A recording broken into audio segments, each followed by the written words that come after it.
Hi, everyone, and welcome to this year's Open Source Data Summit. I'm Eric Gonzalez, and I'm joined today by two phenomenal panelists to discuss something that has been a hot topic for a number of years in the data world, but has really become prevalent with the rise and popularity of AI today, which is the different perspectives on batch, streaming, and real-time data processing. But before we get into today's session, I want to turn it over to our two panelists. Mike, if you want to give a brief introduction.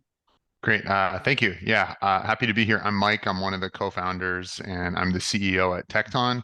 At Tecton, we make infrastructure to make it really easy for folks to build machine learning with batch streaming and real-time data and run it in production as a reliable software service. So very relevant topic for me. Awesome. And Vaishnavi? Yes, so my name is Vaishnavi and I'm working as a data engineer at Intuit. And we are currently handling one of the Intuit acquired products called Time. So where I'm leading the initiative for the data engineering on that product side. Yeah. Okay. Awesome. Thank you guys for the introductions. So let's dive right into it. And I think something that people discuss with batch and real time and streaming is there's some blurred lines between them, or maybe people don't have the right definition. They conflate some of them together. And so when you think about those three concepts, Mike, how do you address, or what do you feel is the most common misconception about each of them? Well, there's the kind of like understanding of what they are, and then the kind of like boundary between them and when to use one and when to use the other. And we help people do machine learning. Like if you're doing real-time machine learning, the platform we built Tecton is kind of like one of the main things that you might use. And so we deal with a lot of these scenarios where someone has fast data and they're like, how do I got my Eng team. We got like user interactions, or users are using our app quickly. And it's not often the case where they're like ahead of time, they're like, I need to do streaming data. It's more like there's some data in our product, the customer's interacting with us, the user's pressing these buttons, or we connect to some external service. How should we build this thing? Like, what's the right way to like set it up? And so it's kind of like there's these three scenarios. There's these three options that you might use, right? Batch, which we think of as kind of if you're running some job that is not operating on a per data basis or per event basis. So, you run, this is like probably what you deal with a lot as kind of you run the BI team, right? Like there's a lot of, hey, let's run a SQL query every night and kind of get all the data processed, right? Or every week or whatever it is. And then there's streaming compute. And so in the machine learning, the AI world, we talk about features. So the data becomes features that are inputs to ML models. And those are things where you want to compute, you want to update your values after every single event happens. So imagine you want a feature that represents, hey, how many times has this person made a purchase on our platform? Well, you want to update that every single time you can't wait till like midnight, and then you're going to be out of date until midnight, right? And then real time is compute that happens when the request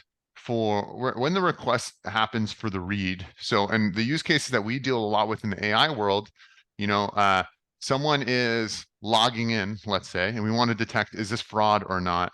Well, we need all of that data. It doesn't matter if it's batch, streaming, or real time, wherever it comes from, but we need to get all of that data right now so we can make a prediction really quickly. And sometimes that data cannot be computed ahead of time, or it's not efficient to be computed ahead of time. As an example, imagine it's a search thing and someone's entering in a query. You need to featureize, you want to do some operations on that query to kind of decompose it in some way to extract its meaning. There's no way you could compute that ahead of time. That's not an option. So those types of features are what we call real-time features, real-time data. And so the biggest area of confusion tends to be between streaming and real-time. There's a couple of reasons why folks get confused, because the batch one's kind of obvious. I run a SQL query every night kind of thing, and you can start running it faster and faster, and you can kind of like approximate streaming at some point. But the real confusion is like, when should I use streaming versus when should I use real-time compute? And like the big distinction in those compute models is Streaming compute happens when the event happens. So, someone makes a purchase. Now I got to update my count of how many purchases this user has made. Whereas the real-time compute happens when I'm trying to read all of this information so I can say make a prediction, right? So I might say, okay, I'm trying to make a prediction now. Now let me go add up all of those transactions. And there's different kind of types of features, different types of compute that are more relevant for one or the other. And a big kind of detail that or dimension that tends to be a confusing domain here is the concept of like latency or like data freshness versus serving latency. So we talk about how fast is it, right? Streaming is fast, real time is fast, but there's two components there. It's how fast from when the data happens, when the event happens, is the compute updated? So, someone makes a transaction, how fast till account is updated? And then the second one is how fast is it to serve this data? How fast when I want to read this data, do I get it in 5 milliseconds or do I have to wait, 2 seconds kind of thing? And so those are two kind of like parallel components that confuse people along the way. And, both streaming and real time tend to be optimized for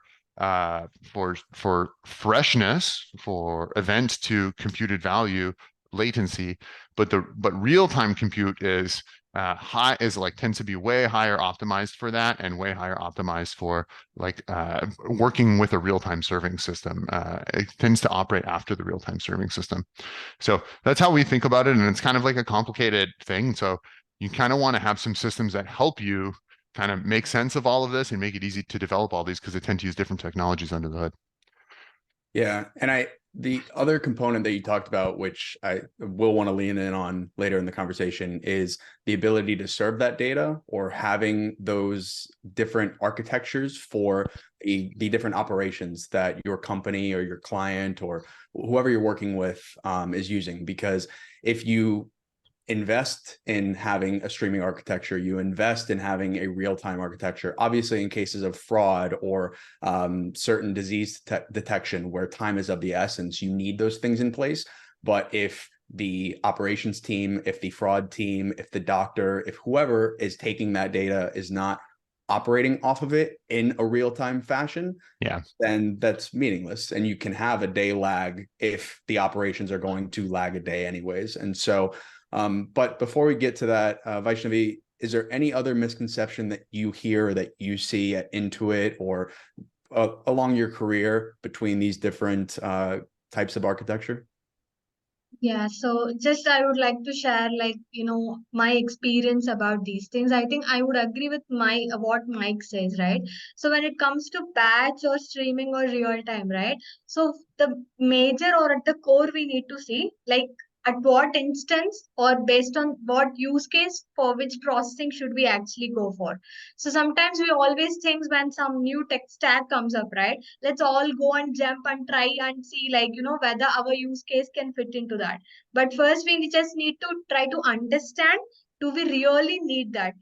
Does that have actually a business impact for that or not? So that's at the core of the thing. So for our use case, what exactly fits into the place? So there we have a thin line between the streaming and then the real time. So even I had this misconception that streaming means it's like in real time only we try to process the data and we give the insights. But there is a thin line of distinction between the two.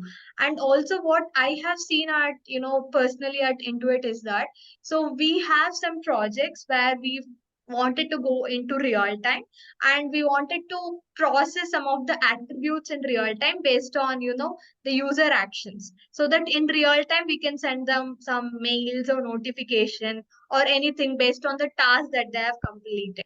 But what happened was when the tech team was working on that, the marketing team and the tech team didn't have the proper alignment of the understanding why we are doing this. So due to which it actually got reprioritized after working for 2 to 3 quarters on that. So it's not just the tech team have the full picture of it, it's also the marketing and even the leadership also needs to have a proper alignment of what we are doing and how that is going to serve to the customers, right? So when that mismatch happens, whatever work that has been put through actually goes in vain. So that's what I have seen happening in companies, because they try to jump in quickly to see, like, if we can get something out of it, but like very immediately or some after some time they try to see, okay, maybe for now this is not our priority, like, let's try to go back to the initial work that we are doing, and then we can come back to like what we have planned. So this is also really important, and we used to like have the misconception, always try and go out and like just go and try out things, but without a very proper defined outcome for it. So that's like, a lot of when energy and time of, the developers goes into it. But if the marketing or the leadership doesn't have that connect, then these tasks get deprioritized, and, work doesn't happen that way.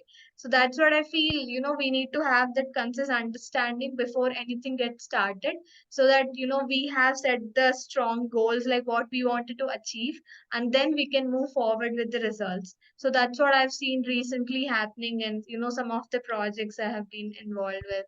And like we need to be very, concise whether the task can be just done with a simple batch processing rather than having a very complex architecture built, just to see, whether can we experiment some things and then again they get de-scoped in a while. So that's something that. Vaishnavi, is what you're saying that like it's that technical teams are a little bit too eager to adopt kind of overly complex technical solution that doesn't really match to the business needs, and then you're kind of dealing with this cost and maintenance and stuff like that that's unneeded? Is that kind of like or were you saying that like they are expecting they're misunderstanding requirements across the two teams? Okay, so what happens at like when I talked about this initiative? So first the initiative came from the marketing teams that they wanted to adopt something new. And many of the teams were still maturing, and we didn't have the clear picture of how this works at the company level. So once we have taken that up, so the marketing team requirements keeps on changing. The attributes that they generally expect, right? It keeps on changing because even they are experimenting a lot. They're trying to change, the requirements then and there, like within a very short while. One before the way we come and, just try to give them the attributes, we have a complete list of new requirements set. So there is that little mismatch in, like whatever goals or the requirements that was set before and what was set on the go, because that little clarity is missing, because still, all the teams are maturing to understand, and, what exact insights that we can get and how that can, even indirectly tie back to the revenue as well, right? So due to this one, we always used to have, like, due to that lack of clarity and all, we always used to rework on like a lot of things, and finally, things are getting de-scoped on something which we have spent quarters of the time over that. Yeah. Yeah, I almost think, Mike, it's a little bit of both of your questions of what you're asking. Like it is changing requirements, but sometimes people are biting off more than they can chew, or trying to take on something that is larger than what they anticipated for, because they just want to jump into that new tech, or they want to jump into the most fresh and best data that they can have available for them at that time, rather than really understanding where they're at or if it's the right decision for their business. And so that brings me into my next question, which is, when I'm speaking with different teams or speaking with potential clients about which of these might be right for my business, should I invest in or spend more money on developing a streaming or real-time architecture? Should I just stick with the batch processing that I have? It's really trying to interview them and understand, to Vaishnavi's point, what are those requirements? How can we make sure that we align on scope and ensure that we can at least ship out an MVP so that you can start unlocking value from this data before we, buy the shiniest new object possible. So Vaishnavi, with your experience and just to continue on what you're talking about, how do you address these questions, and how do you try to flesh out the true requirements versus the wanted requirements? Okay, so I think all this comes down how, like, how the customers are trying to adapt to the new changes that were happening around, right? It's not just like, we have something in our mind and we wanted to implement, but it's like we see the shift in customers usage of the product. So now when they, the AI, has come over, like it's taking over every product out there. So the business and even, the management wants to see how we can plug in the AI into this and how we can shift the experience of the customers of the product. So that's how, like, it all always tries to comes down to the product level, how customers are using it, how customers shifting to the pattern of using the products in a different way. So based on that, that actually rolls back to what developers have to actually, try to bring in. Because at the end of the day, we want to have more customers to use our product and want to get benefited from our product. So the same case comes for even batch and also the real time. So previously, right, so most of our pipelines were used to be in the batch, because we used to see maybe weekly once we'll just send them a notification or like a mail, like these were the things they have done, and these are the next set of things they can do to set up their accounts, or just see their dashboards. But now most of the users wants things in real time, just within seconds. They just wanted to open their account and they just wanted to see, like, maybe when it comes to one of our product like QuickBooks, right, they wanted to see their revenue, they wanted to see how much, the cost that they have had in the past week, and they wanted to see where most of the money was going in, like operations and all. So now people's customers pattern is getting shifted. Now they want most of the things in real time. Nowhere they wanted to wait for like a couple of days and see, okay, this is how it's happening. So due to the shift in their pattern, right, that's the reason we are also getting more initiatives to move most of our pipelines into the streaming or the real time phase, because that's where we feel most of the customers need is existing in. So that's how always, like the business requirements comes back to us based on the major shift it is happening, and also definitely some small POCs or A to B testing that happens in the products. And once they find, okay, this feature is really working out, let's try to see whether we can get this data in real time so that users can get benefited out of it. So it always comes back, to the core product level and how, customers are trying to adapt to it, so that we have to fall in back in place to ensure, we serve them the best way. And that's a perfect segue, because I actually wanted to delve into more of that product mindset and think about the decision-making criteria with you, Mike, because I know before founding and leading Tecton, you worked in product at Google and you worked in product at Uber. And so as you built your career through that product lens around this, and I'm sure gave you a lot of learning lessons to what you do today, what were some of those things that you learned in big tech that helped you understand that decision-making criteria from a product lens into what you're doing today at Tecton? Yeah, it's a good question. So I think the way to think about this is, it's kind of like what Vaishnavi said, where you got to understand what the business needs, and so the business needs come from what your product is and how people interact with your product and stuff like that. And you really kind of need the right. So let's talk about, like, without being a data expert, how do you think about this? Well, you need to hire a data expert. You're not going to figure this out on your own. You hire a data expert, say an architect or like someone like you, like a VP of data, and then you kind of like the quality of your hire will affect obviously how good of a strategy you take. So like a bad hire would just think would do something like the scenario that Vaishnavi was just talking about, like someone who's just like gets enamored by the technology and wants to do the most complicated thing for everything, right? Oh, let's do everything real time. Well, the business doesn't need that most of the time. It doesn't need everything to be in real time. And so everything is going to be real time eventually, but the kind of like core strategy is how do you kind of like map your investments to the business's needs to enable the right level of innovation and keep the business successful without spending too much money. So a really bad hire there will just not spend, will invest too much too early, and ultimately these projects fail if you kind of like, how many times do you see a company who's like, we're trying to do everything real time, and then they kind of don't really know how to execute on it, and they don't have people who know how to do it, and they don't need it, and it kind of fails. So A next quality tier hire would say, hey, we don't need that.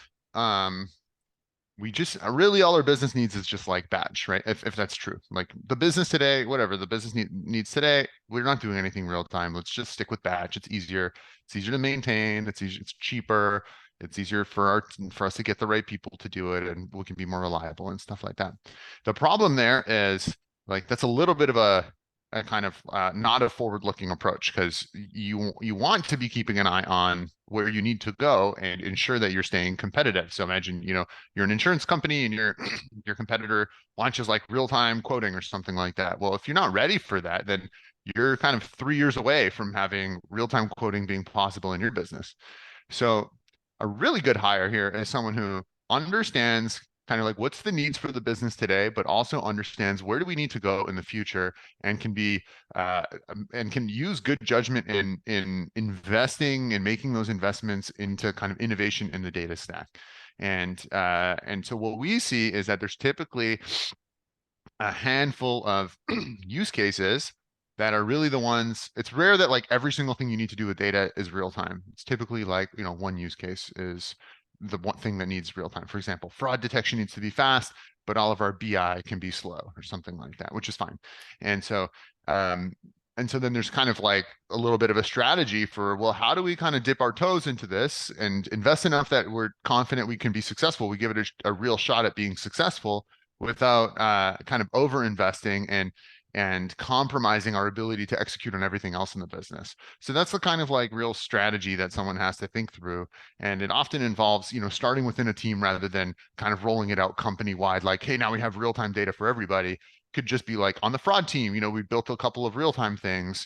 And this is actually a lot of the stuff that Tecton's brought in for is, hey, the business is not enabled for real-time yet, but we have this really important AI use case where we want to make fast decisions and be flexible and reactive to the world and have amazing user experience. And so let's bring in the right tools to enable real-time AI here, and we'll get a win there. And then we'll kind of expand from there. And often you want to optimize not for the most valuable use case, but for the fastest win. So you can kind of like start getting repeatability, and you establish like a pattern of success that you can kind of copy paste to other teams. So I think that's kind of like a lot of how I would think about kind of rolling this out. There's one important thing additionally to think about, which is just like, is the are the use cases like is your business fundamentally fast or not? Because it's just a little bit thinking a little bit deeper about the competitive landscape. You may not need real time today, but if all of your competitors, if the kind of like core experience is one where it makes sense for your customers to get a faster experience, you can bet that your customers or your competitors rather, or some startup is working on a real-time version of whatever your offering is. And so depending on where you want to be placed in the market, do you want to be seen as a leader or a laggard? And that's a fine strategy for many people. That's like a really informative input to that data architect or data VP's strategy. Yeah, I mean, a lot of that was spot on. I want to lean into what you're talking about of like the different types of data hires or the different types of people that would come in. From my experience, a average or okay person will come in and ask like, what do you need me to do? The above average person will come in and say, how do you want me to do this? And the prime excellent hire will say, why are we doing this? And so trying to have that person who comes in and questions and prioritizes based off of those questions is one, the best way to understand how you can roadmap or how you can start to develop the product in a prudent fashion. But also not have the company just spend all of their money on these wasteful initiatives and essentially create this vicious cycle of the business feels burned from a money perspective because they were promised all of these things. They don't feel like they've actually gotten the value for it. So now they look to another person, another group, another vendor to help them unlock that value. And then they just sell them a false bill of goods over and over again. And then, 5, 6, 7 years down the road, they've bought 7 different solutions when somebody just stuck with one and roadmapped it the right way so that they have a sustainable product and have, to your point, beat out their competition over a longer perspective. And I'll give you a good example of the why. So at Uber, we went really hard on real time. It was like, so I helped start the AI team at Uber. And then it was like, where do we use machine learning AI across the company? We had a big like emphasis on real-time data, and it wasn't super obvious at first. It was like, why are we like developing new data systems that are like real-time systems? Why, like, what's special about us compared to every other company that has not developed these systems yet? And the kind of like intuition there, it was part of the core business strategy to build like completely new experiences where transportation can be as reliable as running water. And so to do that, you needed to have a certain level of like economic activity in the industry, in the market, and a certain level of kind of personalization and everything. So all of that means is that the product fundamentally needed to be real time. When you request a ride, there's like so many things that are happening at the same time. How long is it going to take all these different cars to get to you? Okay, let's like evaluate them against one another. Let's do real time pricing. Let's do real time fraud detection. All these different things happen one after another, real time kind of like mapping where people should go. And that became a qualitatively different experience, like what Uber is today. It's a very different experience than the old kind of like, let me just kind of request a taxi and hope it gets here someday. You can even see the car's location in real time. And so that was a strategy to build like a kind of transcendentally different product experience through using data. And that's one of those kind of scenarios where the why it makes a lot of sense, because you're just going to get a completely different customer experience. Well, and I think to build on that too, like something that you could have not necessarily be like 3 weeks late, but more of a laggard, is you don't need to have background checks on drivers come in real time immediately. You can have a 2 to 3 day lag on that. And so a business that's just like, let's do everything real time, is going to spend a bunch of money on that and focus on that, spinning the wheels, rather than focusing what at the heart of the customer is necessary, which is ensuring that that interactive experience of requesting a ride, seeing that it's 5 minutes away, seeing the 3 cars that are kind of jockeying for that ride around you, that seem as seamless as possible, as opposed to trying to have real time for everything within the app, which is just not feasible. 100%. So the last question I have is, we've talked a lot about costs, and obviously as you go towards the streaming and real-time data, and us talking about it being not prudent or not smart to invest everything into real time, cost is the biggest component usually of that. And so aside from just prioritizing effectively or creating the right roadmap, what have been some ways, Mike, that you have seen the ability to develop the architectures, or maybe put guidelines or rules around the architectures to help ensure that cost isn't prohibitive in advancing these technologies? Good question. So I think to kind of like frame the problem for folks, like everything is going to be real time and streaming in the future. So that's kind of like in the long term, everything's going there. In the short term, as you were saying, like the real answer is to just the first, like the highest order bit is to just be good at discriminating when you need fast data versus not fast data. And that's going to, even if the underlying infrastructure costs are not super prohibitive, the just kind of extra cost of having a team and have to debug that, it's like a harder thing to debug, and staff and stuff like that. It's just like a lot of stuff to do. So other than that though, if you can kind of get past that, eventually we need to go real time. But like, let's just be really good at choosing which use cases we want to be real time with today. And we've identified it, and now we want to figure out like what's the best way for us to use it. There's kind of two things that we see are quite common, and that we kind of like focus on actually in Tecton, and we build this into our platform actually. One is super simple. It's just caching. It's just like, even though you need real time, maybe you don't need real time for every single real time compute for every single data point you serve. And so you can use smart caching to really reduce the amount of online compute that you do, which is kind of like a built-in thing that we focus on, that we see that our customers really care about. They go, oh, that's awesome. It reduced 90% of my online compute cost or something like that. So that's great. The second is having compute pipelines that are specialized to the type of transformations that you're doing. So you don't need to use like a general streaming compute processor for every single thing that you're doing that is fast. For example, at Tecton, one of the main types of features, or one of the main types of transforms uses for streaming data, is for counts and aggregations on streaming data. This is just kind of what people use in AI, a lot of those. And we've got a lot of optimizations built in for specifically that type of streaming compute. And we have all this like automated compaction stuff that reduces the underlying infrastructure costs and increases the freshness and makes it faster to serve and all of that. But that's where you kind of like narrow in the use case, and our AI customers love it. Narrow in the use case, and then you can build a lot of use case specific optimizations. So that's a nice approach as well. I love that. Well, I believe we are at time. I want to thank you both for meeting with me today and participating in the Open Source Data Summit. I believe your LinkedIn's or places to connect will be included as well in the show notes, as well as mine. With that, I'm Eric Gonzalez, and thank you all for attending. Thanks, everybody. Take care.